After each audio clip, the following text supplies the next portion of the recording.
네, 제가 자녀가 셋 있습니다. 네, 그러니까 뭐 셋 있다 보니 또 세 명 다 신경 써야 되잖아요. 뭐 한 명은 덜 신경 써도 된다 그런 자녀는 없습니다. 이놈, 저놈, 요놈 신경 써야 할 것들이 많습니다. 특히 이제 학교에 막내까지 들어가다 보니 이런 걱정이 안 될 수 없더라고요. 이제 학교 들어가면 얘가 적응을 잘할까, 또 친구들하고 잘 지낼까, 또 따는 안 당할까? 왜요? 모질이니까 좀 모자라요. 그러다 보니까 왕따는 당하지 않을까? 이제 큰 딸이 중학교 들어갔습니다. 중학교는 뭐 제가 막 풍문으로만 들었지 막 더 심각하다고 얘기하더라고요. 뭐 그래서 아이들 가운데서 그런 일들이 막 딸을 시키는 일들이 빈번하니까 신경을 안 쓸 수가 없겠더라고요. 친구를 잘 사귀어야 돼. 그것도 막 생각나고 혹시나 찍혀서 뭐 좀 노는 애들한테 또 찍혀서 딴을 당하거나 또 학폭을 당하지 않을까 이런 걱정이 듭니다. 그만큼 이러한 이제 이슈들이 저희 때는 없었는데 요즘은 좀 많아지고 있습니다. 네, 연예인 가운데서도 그런 얘기가 있지 않습니까? 자기가 학폭을 당해서 이제 고백한다. 혹은 학폭이 까발려져서 그 연애 생활을 하지 못하는 경우도 종종 보고 합니다. 친구들을 괴롭히고 왕따를 시키는 것, 그것은 그들 입장에서는 그냥 재미로 했어요라고 얘기하지만 당하는 입장은 어떻습니까, 여러분? 말할 수 없는 고통, 말할 수 없는 아픔, 그들 가운데 있습니다. 결국 이러한 외로움, 소외감 이로 인해서 어떻게 해요? 전학을 가는 경우도 있습니다. 더 심한 경우는 어떻습니까? 극단적인 선택을 하는 경우도 많이 있다고 정말 뉴스에서 번번이 혹은 인터넷 뉴스를 통해서 많이 듣게 됩니다. 그런데 여러분, 아이들만 그럴까요? 여러분, 고독사라고 들어보셨습니까? 고독. 너무 외로워서 홀로 죽었다. 외롭고 무관심함으로 인해서 혼자 병이 들었는데 아무도 찾아주는 이 없어서 혹은 인생을 스스로 마감했던 것들, 죽음 앞에 아무도 모르게 혼자서 외롭게 죽는 것을 고독사라고 말합니다. 보통 고독사 하면은 노인분들이 많이 있겠지라고 생각하시죠. 근데 비율로 따지면 20, 30대가 더 많다고 합니다. 모르셨죠? 20, 30대의 비율이 더 많습니다. 2배나. 지금 사회는요, 아이들부터 해서 젊은이들 그리고 노인분들까지 모두 외롭고 혼자라고 생각하는 소외감으로 가득한 사회라고 말합니다. 왜 그렇습니까? 내가 어디로 가는지, 뭘 먹고 사는지, 뭘 하고 사는지 가족들도 이웃들도 사회도 관심이 없고 심지어 나라도 관심이 없다는 것입니다. 또 얼마 전에도 부녀가 5살 아이와 죽었다는 소식을 들었습니다. 이러한 소외감 가운데 결국 극단적인 선택이나 혼자 아파서 소외감에 몸부림치다가 의지할 곳 없어서 생을 마감하는 것을 그러한 모습들을 종종 공공연하게 보게 됩니다. 그래서 이러한 말이 있습니다. 무관심, 소외감은 무언의 흉기다. 그런데 오늘 본문의 이러한 것과는 비교가 안 되는 더 극심한, 더 외로움, 그 소외감에 몸부림치는 한 사람이 나오는데요. 여러분 알고 계시죠? 나병 환자입니다. 40절 말씀인데 같이 읽겠습니다. 40절 말씀. 한 나병 환자가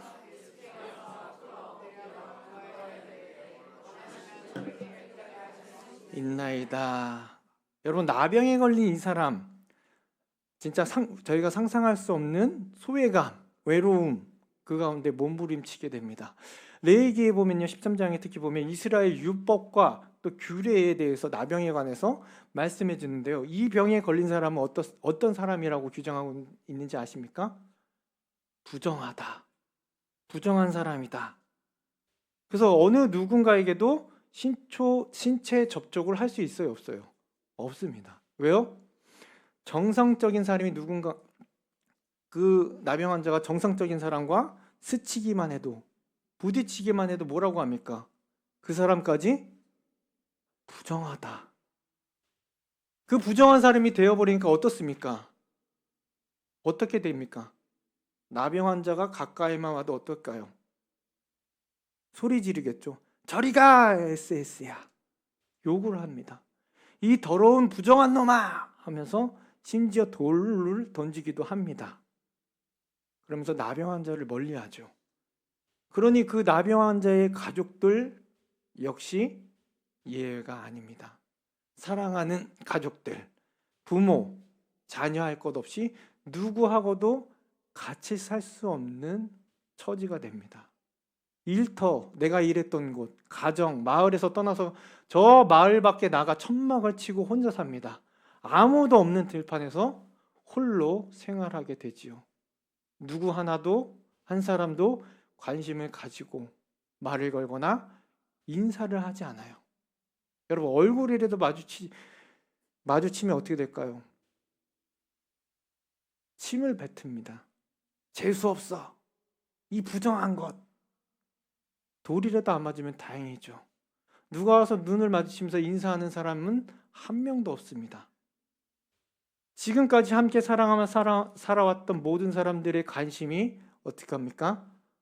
나병 환자에게서 떠나가는 겁니다. 철저히 소외됩니다. 철저히 혼자입니다. 극심한 외로움에 몸부림치는 사람들이 바로 나병 환자들이죠. 여러분, 소록도 아시죠? 네, 많은 분들이 모여 사는 곳, 나병 환자들이 모여 사는 이분들이 질병보다 더 힘들어하는 부분이 바로 이 부분이라고 말합니다. 육체적 고통보다 더 힘들다고 외부와 단절되어 격리됨으로 외롭고 쓸쓸한 가족의 그리고 친구들에 대한 그리움, 그것이 더 그들을 고통스럽게 만든다고 합니다. 이렇듯 본문의 병자 역시 어떻습니까? 육체적인 고통과 내적인 고통, 심리적인 고통을 당하며 살아가는 그러한 사람이었습니다.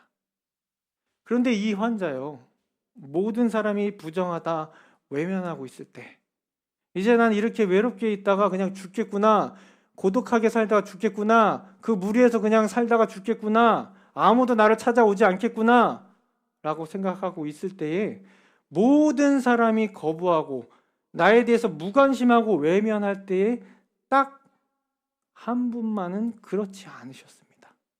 바로 누구시죠? 예수님이시죠. 40절, 41절 말씀 같이 읽겠습니다. 한 나병 환자가 예수께 와서 꿇어 엎드려 간구하여 이르되 원하시면 저를 깨끗하게 하실 수 있나이다. 예수께서 불쌍히 그에게 대시며 이르시되 내가 원하노니 깨끗함을 받으라 하시니. 여러분, 이 본문이 주시는 저희들의 의미가 무엇입니까?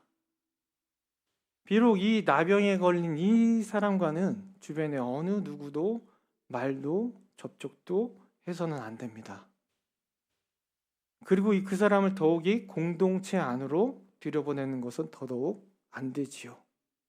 그런데 이러한 법과 규례가 있다 하더라도 모든 사람이 그 사람을 손가락질하고 소외시키고 모든 사람이 관심을 두지 않더라도 여러분, 예수님은요 결코 그들에 대해서 무관심하거나 외면하시거나 소외시키는 것이 아니라 오히려 예수님은요 찾아오시는 그들에게 늘 맞아주시고 만져주시고 위로해 주시고 치유해 주시는 분이라는 것입니다. 마가복음의 수신자는 누구입니까? 여러분, 전에 제가 말씀드렸던 것 같은데 마가복음의 수신자, 로마에서 예수님을 믿는다는 이유로 때문에 고난을 받고 있던 로마 성도였습니다. 전에도 말씀드렸듯이 이 당시에 누구를 숭상해야 했죠? 로마 시대에 로마 황제였습니다. 그래서 로마 황제가 나의 주님이십니다 라고 고백해야 했습니다. 그런데 로마 성도들은요 이것을 거부했지요. 예수 그리스도이심을, 나의 주님은 오직 예수님이심을, 그 믿음을 버릴 수 없었기 때문입니다. 신앙이 무너지기 때문에 이와 같은 고백을 할 수 없었습니다. 그들의 믿음은 오로지 예수님만이 나의 주님이시기 때문에 그러니 어떻습니까, 여러분? 로마 황제가 기독교인들을 무참히 핍박을 하는 것입니다. 그래서 자신을 주로 여기지 않는 기독교인들을 고백하지 않는다는 이유로 옥에 가두고 전 재산을 뺏고 사자밥이 되거나 사지가 잘려가거나 환영을 당하고 모든 가족과 친척이 끌려갑니다. 하다 어떻게 돼요? 지하로 땅을 파서 숨어 들어갑니다. 결국 그러다 어떻게 해요? 외국으로 피난을 가야만 했던 사람들이 바로 로마 성도들입니다. 금요일 날 읽었던 우리 히브리서 11장 36절, 37절의 그 주인공들이 이 사람들입니다. 같이 읽어볼까요? 또 어떤 이들은 조롱과 책짓질 뿐만 아니라 결박과 옥에 갇히는 시련도 받았으며 돌로 치는 것과 토불을 켜는 것과 시험과 칼로 죽임을 당하고 양과 염소의 가죽을 입고 유리하여 군핍과 환난을 학대를 받았으니 이 사람들이 그리스도인, 특히 로마 성도, 지금 마가복음에 대해 마가가 예수님에 대해서 말하고 있는 수신자들이죠. 이러한 로마 성도들에게 마가는 마가복음을 기록합니다. 예수님에 대한 복음을 써내려고 간 것입니다. 그렇다면 로마 성도들에게 마가는 어떠한 예수님을 전하고 싶은 것일까요? 예수님을 믿는 이유 때문에 사회에서 외면당하고 예수님을 믿는다는 이유 하나만으로 동족 로마인들에게 외면당하고 저주를 당했던 로마 성도들에게 예수님은 이런 분이다 라고 마가는 소개시켜주고 있습니다. 언제라도 맞아주시는, 그들에게 예수님은 아픈 곳을 만져주시고 치유해 주시는 예수님을 보여주고 싶어서 오늘 이와 같이 말씀을 전해주고 있는 것입니다. 오늘날 그러면 이러한 주님 앞에 누가 나아가야 되는 것일까요? 여러분, 오늘날 이러한 주님 앞에 누가 나아가야 될까요? 네, 많은 사람들이 요즘 어떻습니까? 우울증에 걸려서 힘들어합니다. 가까이 제가 아는 사람도 힘들어서 정말 긴 터널을, 이 터널이 언제 끝날까라고 정말 그 안에서 힘들어하고, 나는 사랑받지 못하는 사람이야. 나는 이 세상에 소용이 없어. 아무 쓸모가 없어. 라고 얘기하던 저희 아내입니다. 저희 아내가요, 2년을 넘게 우울증에 걸렸었어요. 저희 아내는 안 그런 줄 알았어요. 겉으로 보기에는 멀쩡했습니다. 저희 가정이 잘 지키고 있다가 우울증이 걸리면서 점점점 이게 아니겠지. 어느 순간에는 저에게 고백합니다. 정말 뛰어내리고 싶다. 힘들 정도로. 그리고 제가 알던 교회에서 같이 교사를 하던 동생도 잘 살고 있는 줄 알았는데, 얼마 전, 몇 년 전에 얘기를 들었을 때 뉴스에 한번 나왔대요. 뭐에 나왔나 했더니 자기 딸을 죽이고 자기도 자살을 하려다가 실패. 왜요? 돈과 우울증 때문에.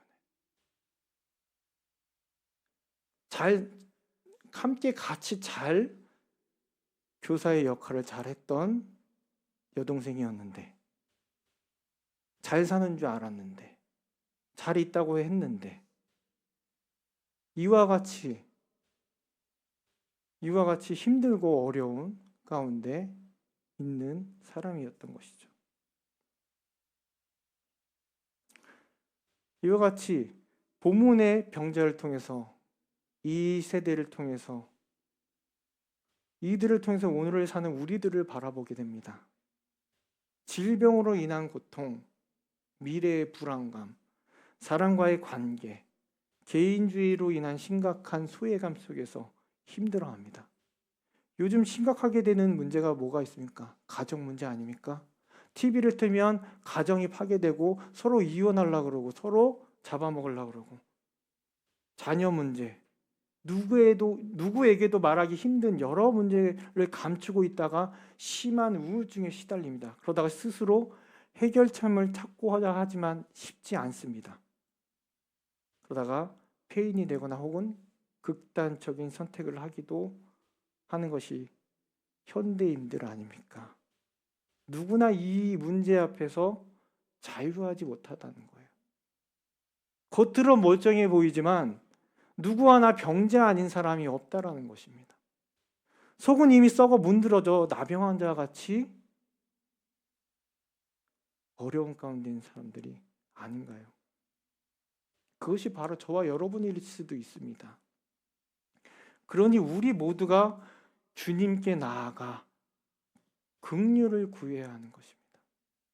우리 내면 안에 가려진 감추고 있던 누구에게도 말하지 못하는 문제들을 주님 앞에 가지고 나가면 여러분 우리를 불쌍히 여겨주시고 우리를 만져주시고 우리를 안아주시고 우리를 치유해 주시고 또한 그 능력으로 새 힘을 얻게 해주신다는 겁니다. 누구 앞에 나갈 때요?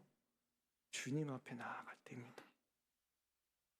그런데 이렇게 주님 앞에 나아갈 때 그냥 나가는 것이 아니라는 사실을 우리들에게 알려줍니다. 40절 말씀인데요. 같이 읽겠습니다.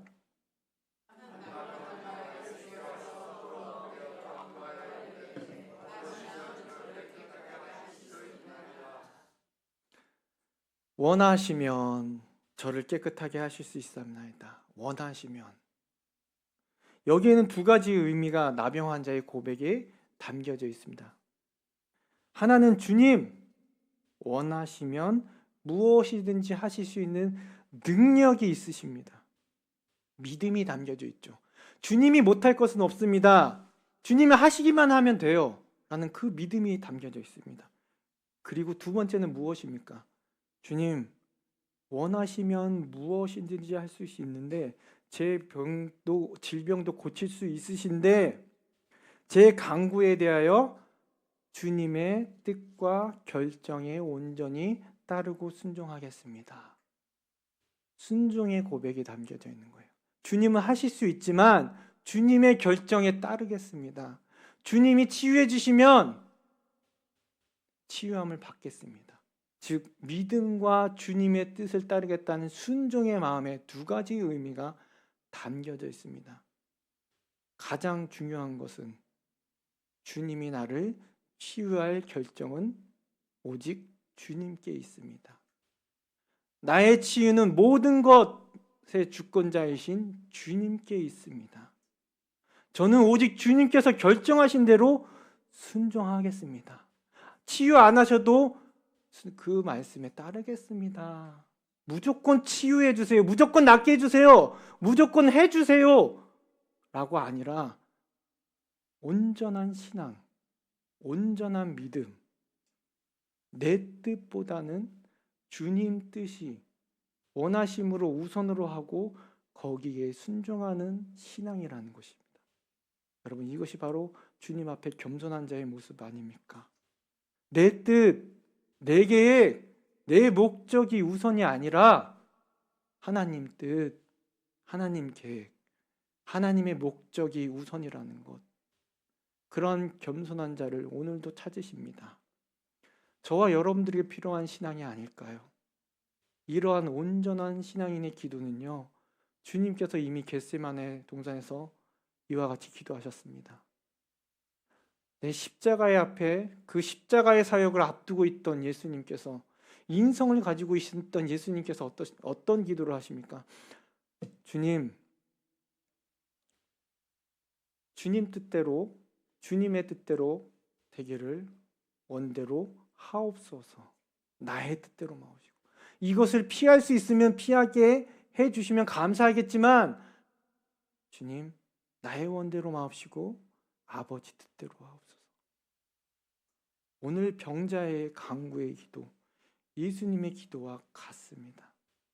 자신의 병이 치유되는 것, 온전한 삶으로 돌아가는 것 얼마나 원했을까요? 나도 이제 자유인이 되고 싶어, 소외감에서 이 외로움에서 벗어나고 싶어, 어떤 것보다 바랬을 것입니다. 하지만 자신이 원하는 것보다 주님의 뜻을 따르겠다 합니다. 주님이 원하시면. 이에 대해서 예수님이 대답하십니다. 41절 말씀인데요. 예수님께서 불쌍히 여기사 손을 내밀어 그에게 대시며 이르시되 내가 원하노니 깨끗함을 받으라. 주님이 원하시면 하고 기도했더니 뭐라고 대답하십니까? 내가 원하노니 깨끗함을 받으리라 답하셨습니다. 이 병자는요, 온전한 믿음으로 주님 앞으로 나아갔고 이로 인해 주님의 긍휼하심을 받아 치유되는 기적의 경험을 하게 됩니다. 우리의 문제요, 우리의 어려움 역시 주님 뜻에, 결정에 따라야 된다는 것이죠.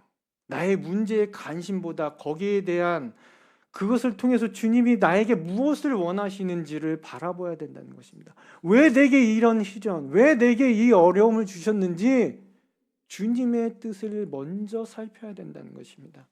다시 말해 내 문제만이 아니라 내 기도에 대한 응답에만 집중하는 것이 아니라 주님, 이 문제를 통해서 주님이 내게 원하시는 것이 무엇입니까? 그 뜻대로 하길 원하오니 주님 원하시면, 이것이 우리의 삶의 고백이 되어지길 원합니다. 내 뜻이 아니라, 내 마음이 아니라 우리가 주님의 뜻과 하나님의 뜻이 이 땅에서 이루어지는 역사가 우리 가운데 있기를 간절히 기도합니다. 이 시간 우리 말씀을 생각하면서 함께 기도하길 원합니다. 주님께서 우리를 찾으십니다. 주님 앞에 나아가면 우리의 모든 것을 불쌍히 여겨주시고 만져주시고 안아주시고 새 능력으로 새 힘을 주시는 그 주님 앞으로 먼저 나아가고 그 다음에 우리가 온전한 신앙으로 서길 원합니다. 주님 원하시면 제 뜻이 아니라 제 생각이 아니라 내 계획이 아니라 주님 뜻대로 주님 원대로 하여 주시옵시고 이루어 주시옵시고 붙잡아 주시옵소서. 이 시간 말씀 생각하면서 함께 기도하길 원합니다. 사랑이 마신 하나님 아버지, 이 시간 주님 옆에 나아갑니다. 주님, 우리를 불쌍히 여겨 주시옵소서. 우리는 이미 속에서 곪고 골마서 터지지 않았습니까? 주님, 힘들어서 지쳐서 내 속에 있는 문제들을 누구한테 얘기할 수 없고 더 이상 말할 수 없고, 하지만 주님께 나아갈 때에 주님께서 우리와 함께 해주시고 안아주시고 붙잡아 주시옵시고 그 문제를 해결해 주시옵시고 함께 하여 주셔서 그 주 뜻대로 인도하여 주시옵소서.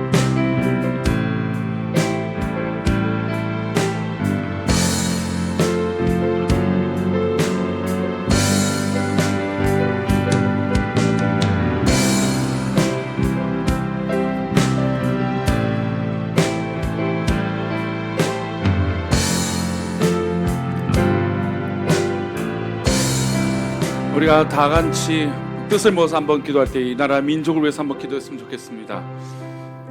이제 함께 아무래도 이제 계속 혼란스러운 여야의 대치, 또 어떤 이 국정 운영에 대한